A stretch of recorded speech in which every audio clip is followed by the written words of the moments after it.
নমস্কার বন্ধুরা, আজকের আবহাওয়ার খবর। ফের দুর্যোগপূর্ণ আবহাওয়া বাংলার জেলায় জেলায়। কবে থেকে ঠিক হবে পরিস্থিতি, কি জানাচ্ছে মৌসুম ভবন? বিস্তারিত জানতে বন্ধুরা ভিডিওটি সম্পূর্ণ দেখবেন এবং ভালো লাগলে একটা লাইক এবং সাবস্ক্রাইব করে পাশে থাকা বেল আইকন প্রেস করবেন এমনই লেটেস্ট ভিডিও সবার আগে পাওয়ার জন্য। তো গতকাল রাত থেকেই বজ্রবিদ্যুৎ সহ বৃষ্টি কলকাতা সহ দক্ষিণবঙ্গের জেলায় জেলায়। আবহাওয়া অফিসের সূত্রে অনুযায়ী আজ ও আগামীকাল দুর্যোগপূর্ণ আবহাওয়া পূর্বাভাস।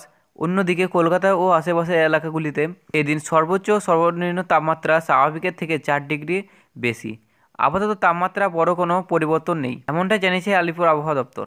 তবে আজ শুক্রবার সকাল থেকেই রোদের তেজ রয়েছে ব্যাপক। বৃহস্পতিবার বিকেলে দেওয়া দক্ষিণবঙ্গের আবহাওয়া পূর্বাভাস অনুযায়ী আগামী শনিবার পর্যন্ত বাকি সবকটি জেলায় কোথাও না কোথাও হালকা থেকে মাঝারি বৃষ্টি হতে পারে, সঙ্গে 40 থেকে 50 কিমি বেগে দমকা হাওয়া বইবে। দক্ষিণ 24 পরগনা, উত্তর মেদিনীপুর কোনো জেলায় হালকা বৃষ্টি হতে পারে, এমনটাই জানিয়েছেন আলিপুর আবহাওয়া অফিস।